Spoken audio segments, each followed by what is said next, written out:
Everybody wants to know what I would do if I didn't win. I guess we'll never know. What's good, everybody? Welcome to Outside the Playbook. Just like a pimp named Slickback, make sure you say the whole thing anytime you say it. What's good, I-Test? What's up with you, my brother? You all right? Doing good, man. Sun shining, even though it's nighttime. Knicks is up 3-1. And you know what? I'm feeling good. I'm a lift the band. We can say Boston. We can say Boston this entire episode. But shout out to Jason Tatum, man. Prayers up for him. Oh, yeah, prayers. I want to see sure. them lose. I just don't want to see him tear his Achilles like that. He had successful surgery earlier, so prayers up to him. For sure. I mean, it's gonna be a long time before we see him on the basketball court. We're gonna miss the entirety of next season with that Achilles injury, man. But hope he recovers. You know, able to return to form. Most But definitely. like I said, man, Knicks is up 3-1. I'm feeling good. All right, it's the lesser of two evils. That's why I feel good. All right, that's the only thing about it. But first things first. Let's talk about the Nico Harrison situation. Adam Silver making some deals behind the scenes, pulling some strings, making sure they got the #1 draft pick. I mean, it just seems like a couple months ago, Nico Harrison, he was hiring security because he was running for his life. I mean, Now, man. all of a sudden they got the #1 draft pick. If you gonna pull some strings like that, man, if you gonna make it obvious, you know what I'm saying? The Right. NBA is not a WWE. How you feel about Dallas getting the #1 pick? What you think they gonna do with it? My biggest thought was when I first saw it, I was like, oh, okay, like that makes sense.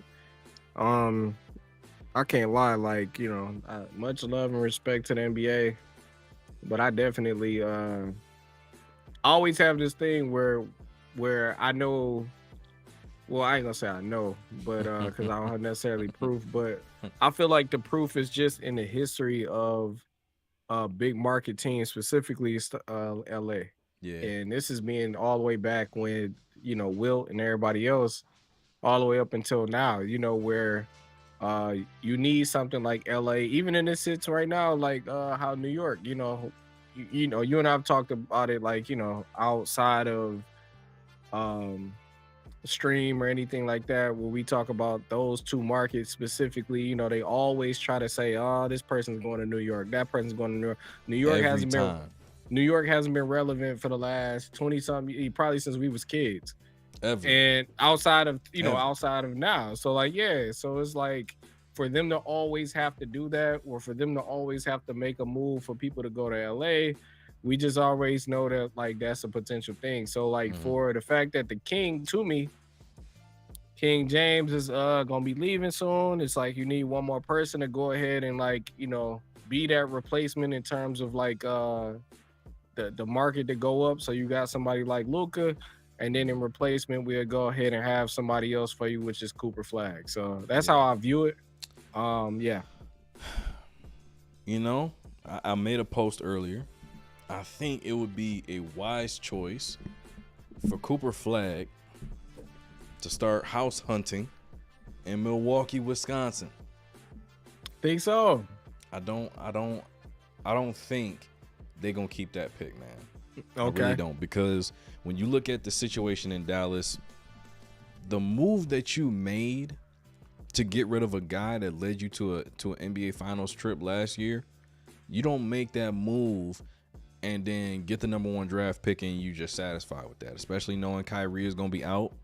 I mean, a good portion of the season next year. I mean, he's already walking around without, you know, a noticeable limp right now. So, I mean, he's going to come back at a decent time next season, probably, you know, January, somewhere in that range. And you need to be in a position to push for an NBA championship if you're giving up a Luka Doncic type player, a 38-8 type player. You get Anthony Davis, you know, I mean, he made it. I mean,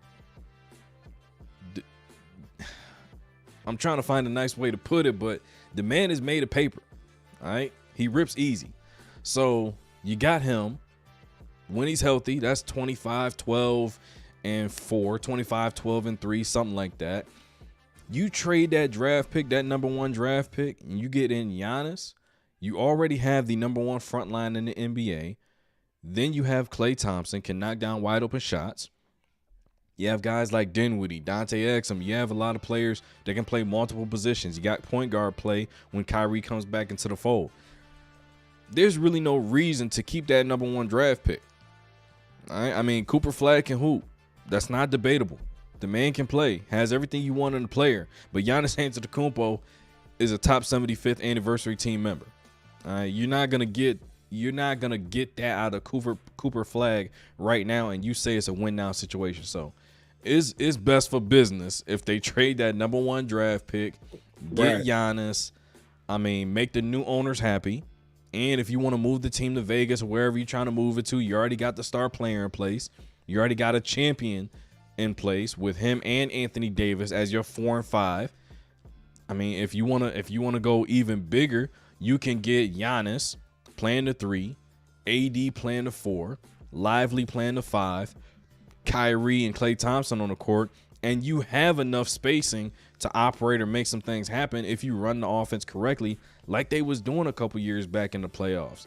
It wasn't all just, Luka isolate, he did that heavily, but it was a lot of situations where it was ball movement, player movement, cuts, screens, screen for the screener, all those type of things, because that works even better if you have a guy like Klay Thompson in the mix. So I don't think they keep that number 1 draft pick, man. I think Cooper Flag's gonna be wearing a Milwaukee Bucks jersey next year.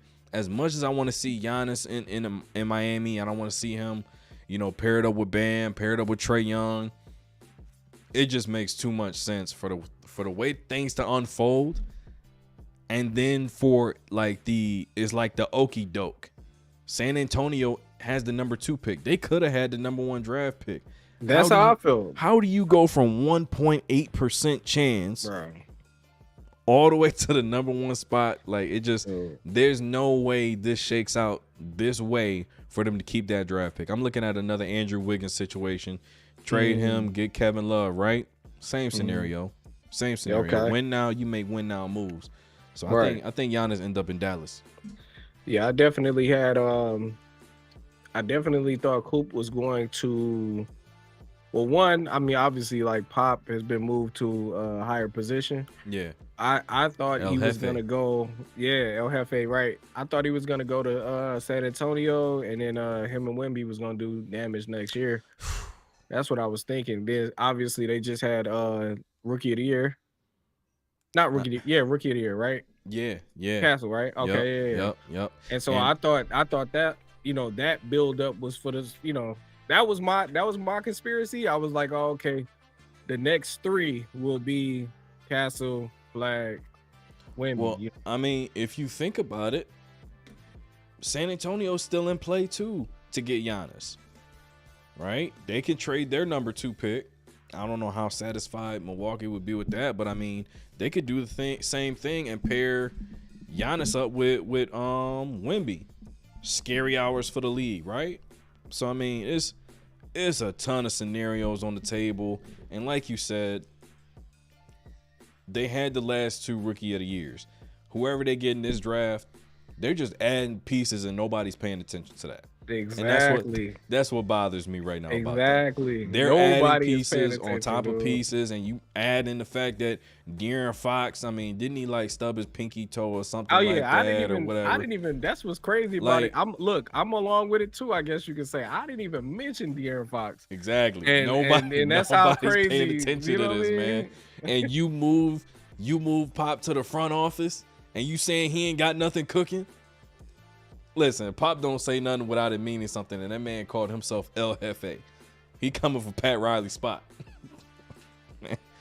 Man, I'm so concerned about that team. But one thing that I did want to talk about, man, is this playoffs and like low scoring games here and there. There's been a lot of blowouts. So it's and a lot of comebacks. A lot of comebacks. But one of the biggest topics of conversation is number 1, the physicality. Referees letting a lot of stuff go. And number 2, the injuries. LeBron, Luka, I mean, Tatum just tore his Achilles last night. Damian Lillard, Giannis, all these star players are dealing with injuries at some point throughout the playoffs, but they playing 90s basketball, bro. And this is what I've always said. The game is going to slow down in the playoffs. All that ISO ball, put you on the island, hunt matchups, all that stuff, it's going to get pushed to the side because now you got to play a slower pace, right? And then on top of the fact that the refs are letting a lot more stuff go, we're watching 90s basketball, and a lot of players ain't taking it too well. Not even remotely. How do you feel about the physicality of this year's playoffs and how everything's been playing out? I'm enjoying it. I'm enjoying it. Only thing that I feel like will always be an argument is pretty much end of the game scenarios. If the game is close and somebody is trying to draw foul, obviously like last series, last round, we spoke about the Pistons and stuff like that, and potential plays like that where when the referees come back and they go, hey, we should have called it, hey, we should have, at this point in time, it's one of those where we don't even really care if you do, because there's no redeeming factor in you saying anything at this point in time. Obviously, things can be considered blatant. Yeah, things can happen and stuff like that. But I'm all for it, man. I'm all for it. I'm just I just want to make sure, like in my head, not make sure. I just want to be content and happy with the fact of like if it's played on both sides, and I think it has been. To be real with you. Yeah. Now, when I talk about the physicality in 90s basketball, everybody automatically thinks, Bill Laimbeer, Isaiah Thomas, mid-air, I'm going to take you out the sky and drive you into the ground. All right. There's a physicality to this playoffs that's very reminiscent of 90s basketball when you attacking the basket, when you're trying to get into the paint. I watched the game, I think it was game 2, Miami versus Cleveland. Miami couldn't really do anything to get inside the 3-point line. It was physical in there. Miami had the personnel to deal with that. You're looking at the way that OKC is playing against, Nikola Jokic. The man is, I got his stats up right here. The man is shooting below 40%. Since when are we able to say that about Joker? I don't think I've ever seen Jokic this bad, this bothered. Maybe when Dwight Howard was checking him in 2020, that playoffs when they played the Lakers, and then was it 2022 when they played Golden State? It's probably the most bothered I've seen him. I've never seen him like this, to where he's unable to do certain things in certain spots that normally, that's just a typical Jokic bucket. Every time we look up, it comes easy to him. We ain't seeing that out of this series. When you look at New York, when you look at the Boston series, like I said, we lifted the ban for this episode. All right. So when you look at the New York and the Boston series, man, the physicality that they're playing on both sides of the ball, it's not something that you typically see in a series in the playoffs in this NBA. So when I'm looking across the league, man, and I see, the moves that teams are making, when I look at the way that, the New York Knicks moved in the past year and a half when they got OG, when they got Mikal Bridges. Yeah, you gave up DiVincenzo, but you bring in Cat. All right, you give, a little more offensive space, but you also add a dominant rebounder in Cat, and you also have OG and Mikal Bridges that can match up with Jaylen Brown, who's struggling. Got everybody questioning why this man making $300 million, and if we question it, you got to know that the new owners coming in is asking the same exact questions. Why are we paying this dude $300 million to play the trash that he's been playing in this playoffs? So the way the Knicks moved, you had to think they were preparing for a physical battle in the playoffs versus the Boston Celtics versus trying to outshoot them.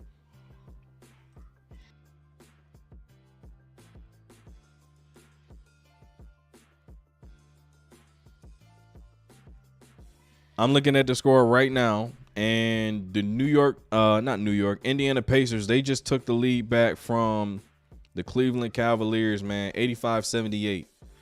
They finna win this series in 5, bro. I was just about to say they finna win this series in 5, man. They gonna have all these excuses. You know what? Me and the boys were just talking about that first half. Bro, Cavs was going in. And I said I wasn't gonna call him Wish Wade no more, man. and I'm not. He's Timu Wade. Team away. It's tragic. How you feel about that that Indiana Cleveland series? For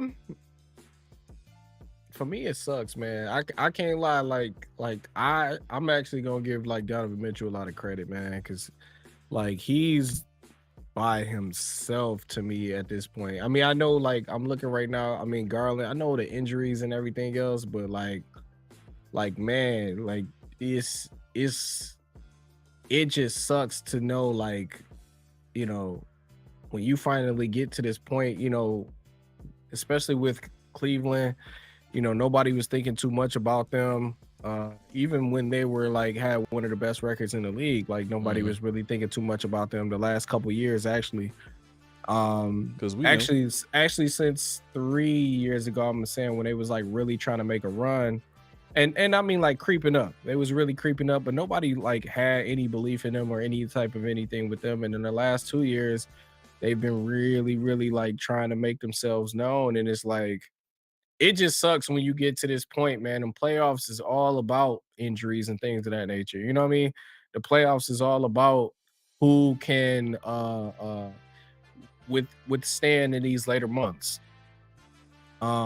And so I tip my hat to Donovan Mitchell just on that, man. He's doing the best he can. Obviously, they about to get put out, and that kind of sucks. But like overall, I'm just really, really, really, really surprised at how bad it's gotten, man. And I'm also like, and I also want to big up Indiana, because Indiana,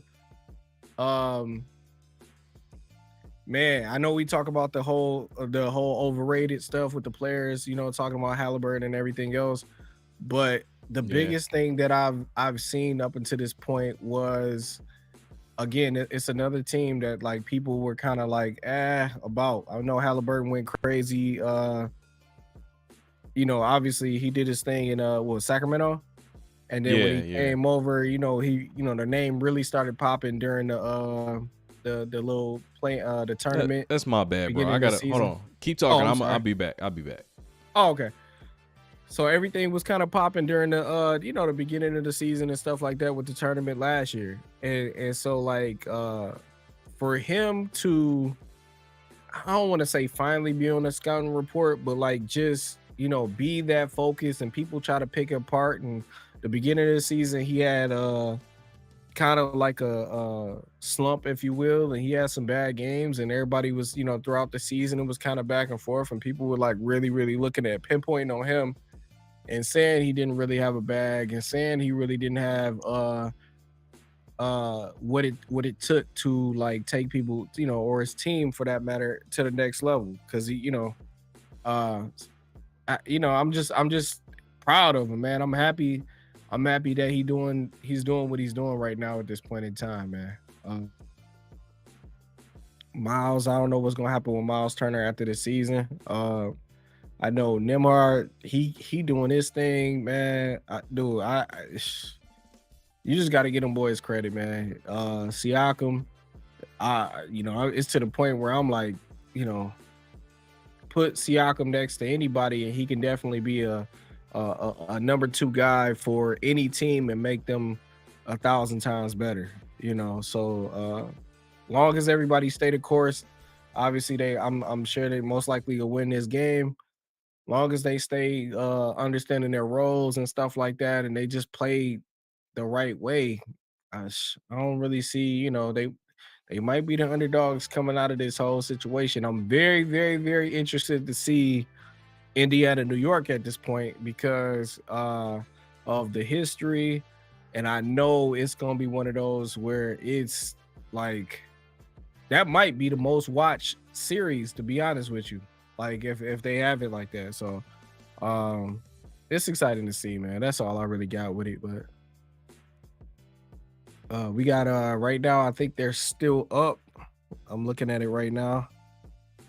I believe they're still up right now, the Pacers. I mean, yeah, I think the Pacers are still up currently. Let me check to make sure. Let me make sure. We good? Hope everybody doing all right. Oh, yeah. I appreciate Yeah. you holding that down, fam. Oh yeah, no problem, man. King You is know Q. what I mean? What up, though? Shout out to Big Q, man.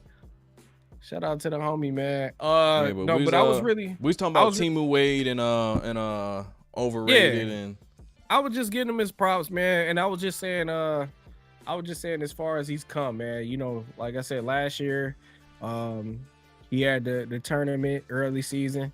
He went off, you know what I'm saying, really got his name even more out there. Coming into the season this year, coming into the season this season, he had some very, very off games where people were looking like it was like a fluke. You know what I mean? Like he completely fell off, and like he's grinded. You know, he's got himself back into to now he in the playoffs shining, dude. So I was just saying, as far as being proud of him off that, and then lastly, I just mentioned the fact that I honestly believe, like most, and I think nobody even thought about it, but most watched series, probably all these playoffs, if it happens, it's gonna be New York and Pacers, bro. Just based on history and everything else, it's just gonna be electrifying, dude. it's gonna be a good series, man. And my biggest thing about Halliburton is he aight, in my opinion. Okay. But I think health has played a lot in the past couple times where he's had success in the playoffs. Health has played a significant role on opposite teams. But one thing that always bothers me about the Donovan Mitchell conversation, all right, we talked about how we ain't nobody really paying attention because we know what we get from teams that's led by him. All right, he's not a scary player. He doesn't scare me. He doesn't, I mean, most of the time we look at first round playoff series, I mean, outside of this one versus Miami, we all thinking it's a chance that somebody can knock them off. Right. We all go into the playoffs thinking they might get, they may get out in the first round. When we look at the Cleveland Cavaliers, bro, they're the exact same as the Utah Jazz were. Built just the same. The exact same way. Nothing's really different. And then you add in the fact that Donovan Mitchell, and this is the point I'm gonna get to about the 90s basketball, the way the playoffs is being played. Everybody still plays as if it's the regular season. The value of a possession is not understood across the board. All right, you see, whether it's the regular season, preseason, or the playoffs, I'm still taking the same type of shots. I'm still making the same exact type of decisions in the course of this game. That shouldn't be the case. All right, I shouldn't get up. I mean, I think Cleveland, they was up maybe 15 at one point tonight, and they're continually doing the same things, making the same mistakes as if this is a regular season game. It's the playoffs. I am Donovan Mitchell. Scrap everything else. We're up 15. The only person that's touching this basketball right now is number 45. We clearing everybody else out. Evan Mobley, come over here. Set me a screen. We're going to pick and roll them to death. We're going to pick and roll them to death and make us make a decision. Right? We're going to make them tell them, hey, y'all need to switch up, do something different. All right, Darius Garland, your turn. Pick and roll these boys to death. And this is what I don't understand about playoff basketball is why are we doing so many isolation, sidestep, step back threes? All right. I talked about how it's more physical when you're going into the paint this playoffs. They not giving you more fouls. They're not giving you that chippy contact. You just low pick up, rip your arms through, go finish for the layup. They're not giving you those automatically, right? So a lot of dudes are scared of that contact. They scared of that smoke. So they not going into the paint. And aside from the Achilles injury, Jason Tatum is actually the reason why they fumbled the game last night. Before the Achilles injury, they fumbled way before then because he got onto a roll where, all right, I got a little bit of rhythm. I'm just shooting jump shots the rest of the game. Pulled up from the logo. Terrible shot. Ill-advised shot. A shot he didn't need. That gave them an opening to go increase that lead. I think it was neck and neck at that point. Took an ill-advised shot. Air ball. They go down. Brunson gets a bucket. Go down. Brunson gets another bucket. Brunson starts going to the basket and getting any opportunity he wanted to. You see Jason Tatum on the other side still jacking up step back, side steps, fadeaways and all this stuff. Like, it went in for a while, but in crunch time, I mean, it's really not gonna go the way that you think it's gonna go. Black Moses, what up, bruh? How you doing, man? Doing all right? We still gotta run that episode. Yes, sir. Yes, sir. 100 gorillas versus 100 NFL players versus one gorilla? Is that what we talking about? Yes, sir. My bad. The wording got mixed up in my mind. I'm thinking 100 gorillas versus James Harrison. That's where my mind was going. That's what it should be. We'll talk about that. But like this whole playoff run really makes me understand that a lot of people really terrified. Nah, man. Nah, look. We Knicks fans until the end of this series. All right, but it really makes me understand that a lot of people don't really have a bag, or they don't really understand the game of basketball when it slows down like this. When you got to grind it out, deal with physicality and all that stuff, because you simply don't understand the value of the possession. And KP, as far as the Knicks and Pistons go, I'm glad the Knicks knocked them off, specifically because now you can see exactly what they need to add this summer to take that next leap. All right, if you win that series, it's fool's gold, because there was nothing that got exposed. All right, this early on in the process, you don't want to be, you don't want to win this year, come back next year, lose in the first round, year after that, lose in the first round, and all of a sudden you look like the Memphis Grizzlies when they had John Morant, Dylan Brooks, and Desmond Bane and Triple J, and you don't know which way you're going. You know what I'm saying? So take the L now. You look at the offseason, everybody's saying now, okay, let's get another scorer in there. All right, now we need another two guard that can, we can put the ball in their hands. They go get a bucket. So I'm looking at somebody like Devin Booker. I'm looking at an opportunity to put the ball in somebody else's hands like Jalen Green, who Houston may or may not want back. So when I look at the Pistons getting knocked out of the playoffs, it was the best thing for their development, because now you got the fan base behind you. Now you putting pressure on the front office to go and make a deal. Bring somebody else in. Build on this roster. So this was a needed L, and I think the Pistons proved all they needed to prove in this playoffs. Yeah, and to piggyback off that, dude,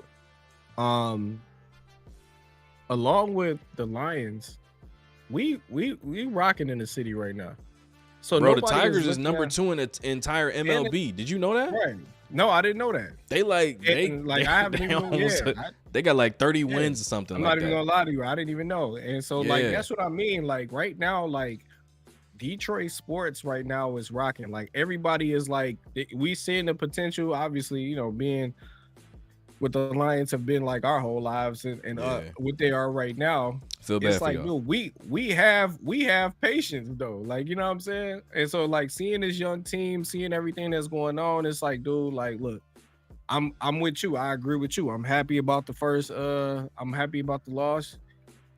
Because I completely agree with you. It would have catapulted a potential breakup of a team in a matter of like maybe 2 to 3 years. Yeah. Where like you said, fool's gold after the win.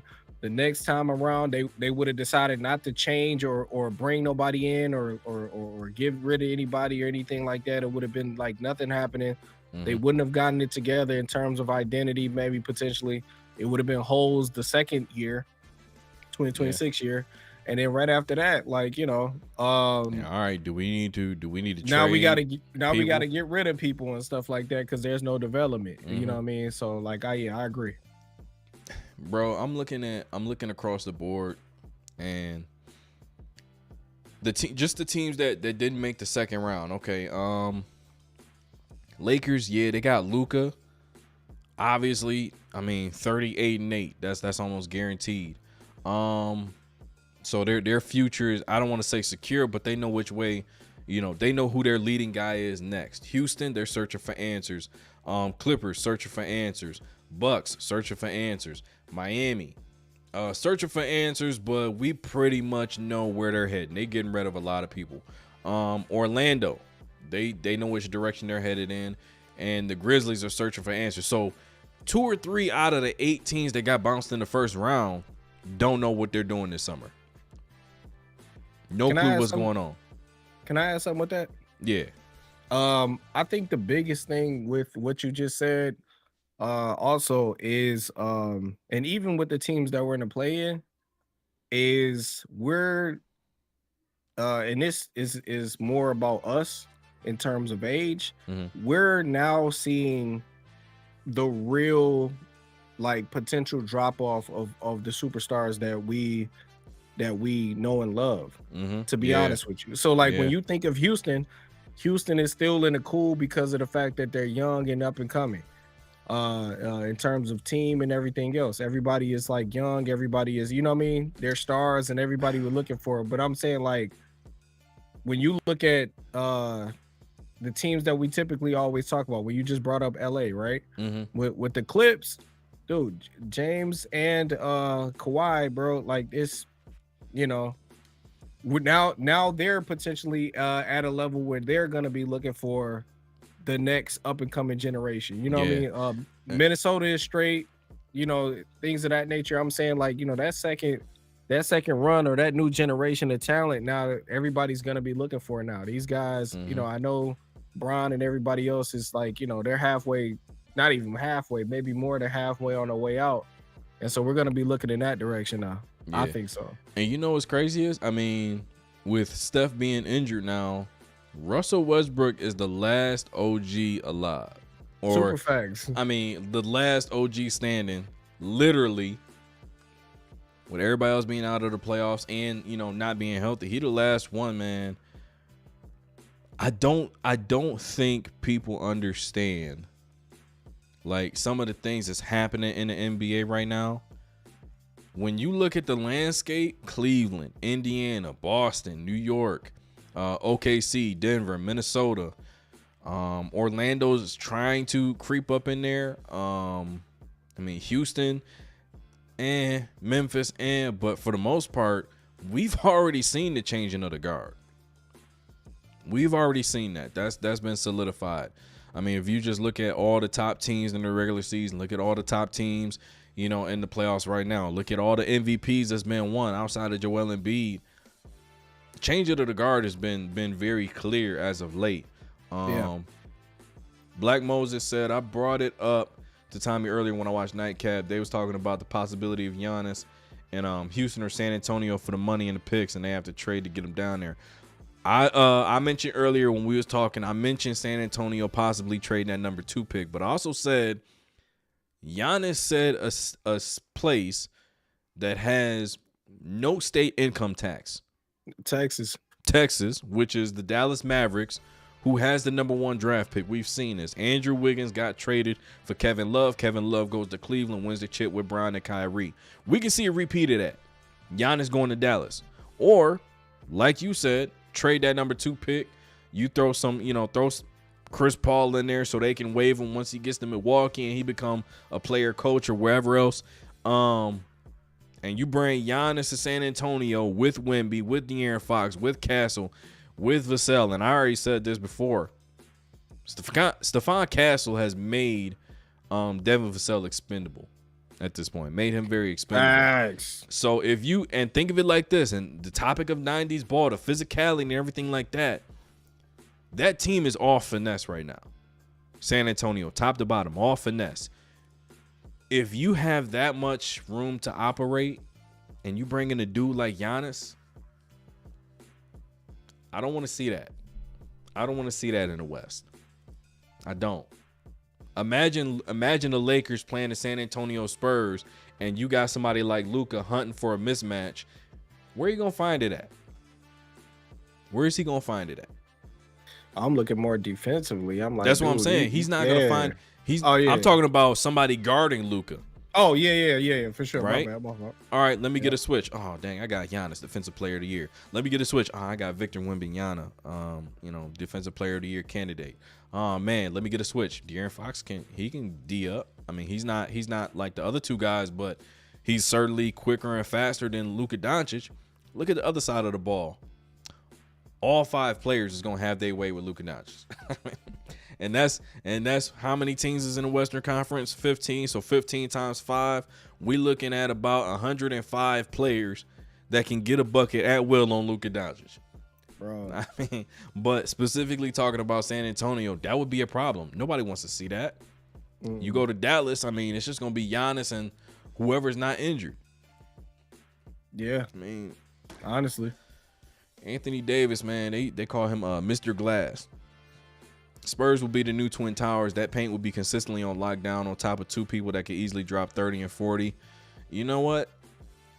I think if he goes to San Antonio, the biggest thing they would need is that Jamal Crawford, J.R. Smith type player, because like I said, you got to either give up Castle or Vassell. They both fit that mold, but if they trade one, the other person is going to be in the starting lineup next to De'Aaron Fox. So Definitely. I'm saying you trade that pick, you trade Chris Paul, you trade one of those two guys. You're going to need somebody to come off the bench to give you a bucket. Maybe, I mean, Milwaukee was a good trial for Kevin Porter Jr. See if he wants to come over to San Antonio, revive the rest of his career. I mean, there's a lot of options that you would have if you made that move, especially, like I said, El Jefe is in the front office now. Oh, yeah. And he's been looking for his Tim Duncan, David Robinson pairing, maybe a Tony Parker, Manu Ginobili, De'Aaron Fox, and Castle. That could be it, you know, the new school version of that. But you need a Steven Jackson. You need a Steven Jackson. That's what San Antonio need if they was to make that move. But most obvious deal here is Giannis to Miami. I don't think we should have any disagreement there. Giannis Antetokounmpo looks great in a Miami Heat jersey. Yes, sir. I mean, I don't see any arguments. Let me ask you a question about before you type the message out that you're about to type, referring to the Miami Heat. Keep it respectful and be mindful. Got the power to delete you off of this chat, so don't talk about my squad like that, man. I already know what's coming. We all petty around here. Let me ask you something as far as Miami. Do you feel like people are, or at least from a narrative standpoint, people are turning on Pat Riley or Heat culture? No, because guess what happened in Game 4 with Golden State? Jimmy Butler, must-win situation at home, no Steph Curry, 14 points on 9 shot attempts. Immediately, if you scroll down in the comments section of that, everybody's like, man, I see why Pat didn't want to give him that number. I see why Pat Riley didn't want to pay $60 million for a dude, Jimmy Butler, like I said, my favorite player right now. I got 3 of his jerseys upstairs. Didn't want to pay $60 million for a dude that didn't want to be that dude when he has every capability in the world to be that type of player. This is so mind-boggling to me that people don't understand what goes on with Jimmy Butler. And he said it a couple games back. Yeah. I'd rather not be that guy. I'd rather not play that way. I'd rather not be in a situation where I have to take over games, come out and be that aggressive for us to win. I'd rather play basketball the right way, move the ball, set screens, rebounds, X's and O's and all that stuff, and we be successful that way. He dropped 30 in Game 3. I already knew he was not doing that in Game 4. And he did it on purpose. You take 9 shots. First of all, he was 5 of 9. Already knew he wasn't coming out on no heater like he should have. Already knew that because of what I seen in Miami. He's done that numerous times where he purposely says, nah, I don't want to play basketball that way. Sir, let me explain to you how this works. You have one of the best two-way players. I'm not even going to say two-way player. I'm just going to focus on defense. One of the best defenders of this generation guarding you. And in a span of 48 hours, 72 hours, you scored 96 points on that man. 96. 2 games, 96 points on Drew Holiday. But you saying you want to be a dude that just plays basketball the right way. All right, bro. All right, man. Like what? Why is this even a conversation? You want the money. Do what you do best. Handle your business on a nightly basis. And you know what? The 1 year he actually decided to play that way, the Miami Heat were the number 1 seed in the playoffs. Number 1 seed in the regular season. The one time he decided to do that when he was in Miami. And that's what's so frustrating about him is Everybody would love to have a guy on their roster that can go absolutely crazy like that, but nobody understands the fact that he purposely chooses not to do it. That's a choice, bro. That's a choice. Golden State is seeing it right now. 5 of 9. I think they lost by what, 9 points or something like that in game 4. Yeah. So you lose by that amount of that discrepancy, and you only take 9 shots. Jonathan Kuminga, I mean, he's trying to prove, hey, I can hoop, I can play in the league. Podziemski's not really like that. Moses Moody's not really like that. GP Kuminga not really last like game that. he led the team in scoring last game. I mean, Kuminga did. And remember last round they didn't even he didn't even want him to play. Me and you both we was like, dude, Curry just don't like him, bro. Like every time he come out here, he produce. Yeah. And it's confusing. So very confusing because it seems like when I watch Jonathan Kuminga, it seems like he's playing to not get sat down. You know what I'm saying? If I do, one little thing, if I do this one little thing, they're going to sit me down. Bro, they had, Trace Jackson Davis out there. They had Kevon Looney out there. They had, who else did they had Post out there. They tracked some dude out there, Santos, before Jonathan Kuminga was a thought. And then Steph got hurt. And then it's like, now we got to play him. Right. So it's like, all right, man, y'all just playing in his face right now. And it playing in his sucks. face right now. And we see it sucks because they're winning, when they were winning any of their championship runs, it's like it wasn't just it's just Steph and then Dre doing Swiss Army knife, blah blah. It's like, no, they have Steph obviously as number one, and then they have weapons surrounding them who all can rebound or score, or the team defense, how they do and stuff like that. And if you don't have somebody, I mean, you have Poole, who was also somebody else that look, I'm gonna go out there and be aggressive, whether you liked it or not. Yep. And the same thing, you have that in Kuminga, who's born and bred in this situation where it's like, hey, let me go ahead. Real quick question, all right? And I want you to finish your thought because you're making some good points. Speaking of Jordan Poole, did you see the black eye that Podziemski showed up to the game with last night? No. Oh, man. I think Draymond might have struck again. Oh, man. I think For Draymond real? might have struck again. I don't know. Ain't nobody saying nothing. I just noticed it. His eye is jacked up. You so about to make me go on the internet man. and start internet, man. I don't know, man. He not the first one that I seen show up with a black eye. It was somebody else. I don't remember who it was.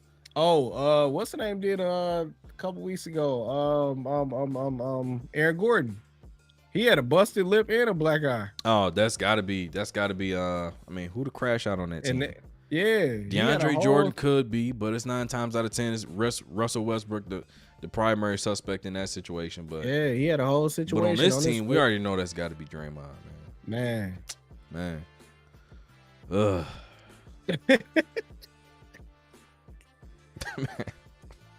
You know that one video is like that dad at the party with his family and his little girl start crying and he just turn around, he just starts slapping everybody. Yeah. That's how I feel like Draymond be, man. First time any of that stuff got out to the media was when Jordan Poole got hit. Oh. Everybody knew what was going on. That's the daily occurrence out there, man. Bro. And that may or may not be, I mean, that may be the daily occurrence amongst teams. You know what's crazy? They never said it probably who dropped that vid, though. Udonis Haslem said it was one day in practice that somebody said something crazy to James Johnson. They took him out in the hall. James Johnson walked him out in the hall, put hands on him, and he just walked back in there like nothing happened. Crazy, bro. Yeah, I done heard a couple James Johnson stories for sure. Yeah, they said he like that. Man, they had martial artists and all that type of stuff. Yeah. I'm like, you can't be a 6'10", 6'9", 6'10". That's crazy. Hey, I can't lie. All that kung fu, and he couldn't do nothing when LeBron dunked on him in 2009. Oh my goodness. Can't recover from that, man. Jeez. You should have fought after that. You should have No, fought for after real. that. Man, I only see people get baptized like that at church. That's a fact. That's a fact. In name of Michael, Carter, and Dr. J.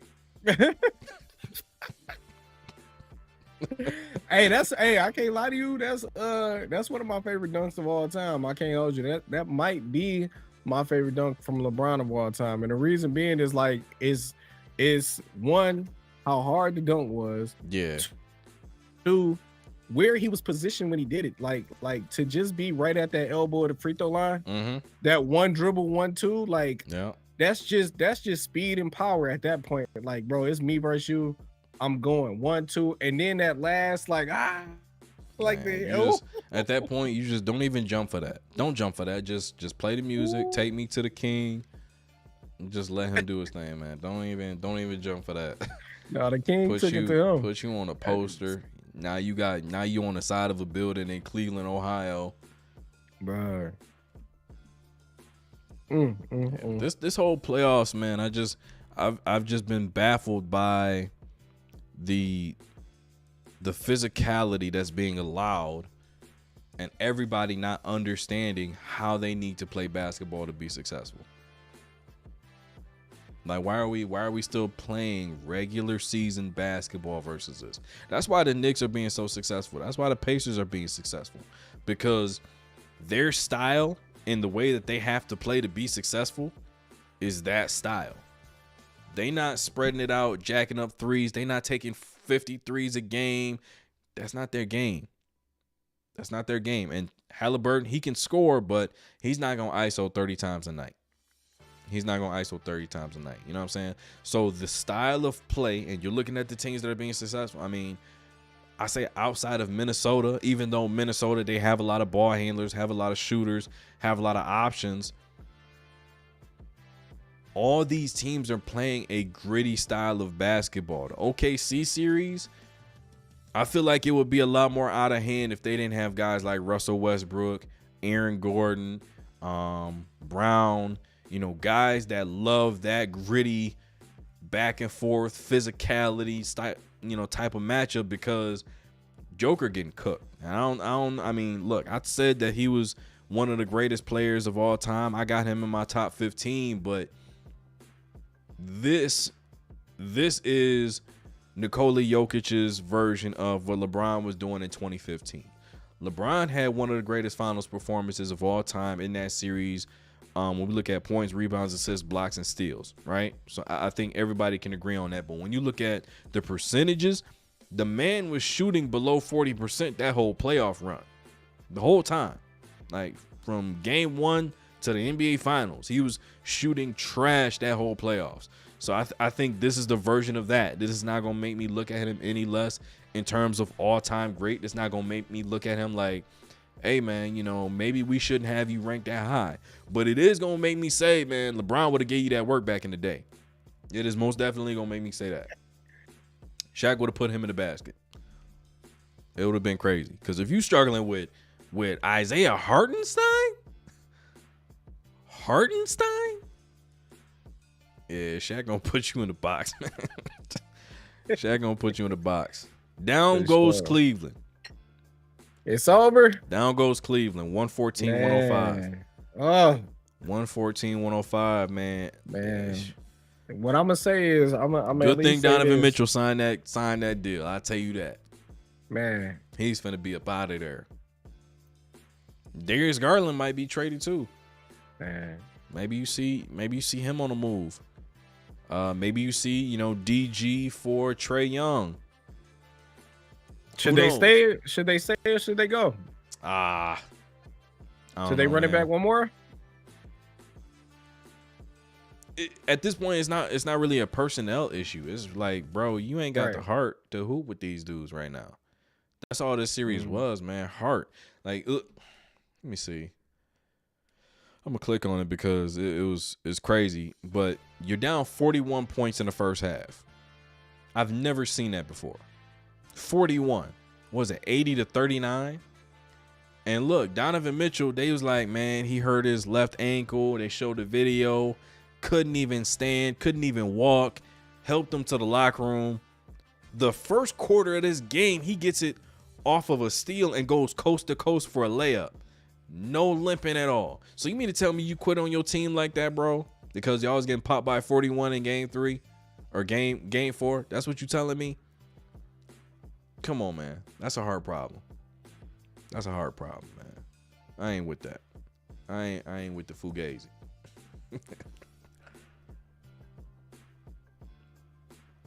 Yeah. Lost 109-129, but at halftime they was down 41 points. You caught all of that 41, bro. You need to be out there on the court and catch the rest of the 41. Why are you ducking like that? You know what I'm saying? Like, that's my problem with this. Like when Miami was playing Boston, same thing. Game 7, Tatum rolled his ankle in the first. All right. Nobody talked about how Jimmy Butler rolled his ankle that was already bad from the New York series in that game 7 twice and kept playing and finished the game. Nobody talks about that. Boston got manhandled that game and everybody was crying about Jason Tatum. Come on, bro. You soft. Your coach even said you was soft when you was laying on the ground for 5 minutes because you hurt your wrist and you just laying there, and he told the trainer not to go over there till you said get up. Now, Achilles injury aside, obviously, I'm not talking about that. That's a different scenario. Even though you talking about Kobe this, Kobe that, Kobe got up, shot the free throw, went to the locker room. I'm sorry. I let the Boston hate get to me. I didn't have to say that. All right. That was me being petty, throwing salt on the wound. All right. Tatum, get well. Man. But you see what I'm saying, though? Nah, I see what you're saying. It's too many cases of all right, bro. Come on now. Yeah. Come on now. I can say this. In this playoffs, I've definitely seen a weird case of every time we're getting like blown out, then I gotta limp out the game for sure. Like, I've seen it too many times, like, and this is only the second round, bro. I've seen it way too many times. Too much. Like, I keep hearing it on a daily basis. Like, every time a game is played, I'm starting to think Jalen Brunson got a boo-boo. Man. Like, you can't go to the locker room that much and it not be that, bro. You can't. Every time you hurt. This is look, and this is why I said what I said about like the again, with all due respect, the Willis Reed thing, because I feel like everybody is trying to get that like moment or catch that moment where they, you don't have to always have to like come out. I mean, yeah, you can injure yourself. You can roll your ankle, have to go back. You don't have to come back with everybody is focused in on you and this is the moment where everything is. Yeah, man. It's just I hate them type of things where people are chasing a moment. That's all. That's my biggest thing with that. That's my biggest pet peeve. And again, I just can't stand to see star players of their teams every time like there's adversity, they're all of a sudden injured, and it's like, okay, we're gonna play the next game, and then you look 1,000% like coming out. We're gonna see if we can see if we can go through warm up, and we'll see how we feel after that. You know, like Donovan Mitchell, like I said, can't even walk on the court. Man, help to the locker room. This man dropped 35 tonight. 35. I'm glad Miami didn't try to get you, bro. You ain't built like us. You ain't built like us. Team Wade looking. You know what, man? Basketball players so irritating. I swear they so irritating because everybody wants to have this conversation about the NFL and the NBA and all that stuff. I never want to hear that conversation again. Man. I won't even entertain that conversation. Never. I watched Terrell Owens on a broken ankle playing the Super Bowl and go crazy. Best player out there. Didn't he have like 100 plus that game? Yeah, he went crazy. If they would have won, he was an MVP on a broken ankle. That's a fact. I don't want to hear any conversation about basketball players and their toughness no more. That conversation is dead. But I appreciate you, iTest, man. Appreciate you coming through. You ain't have to do it, but you did. Get this video, like, subscribe to the channel. Y'all know it's Outside the Playbook. And just like a pimp named Slick Back, when you say it, you got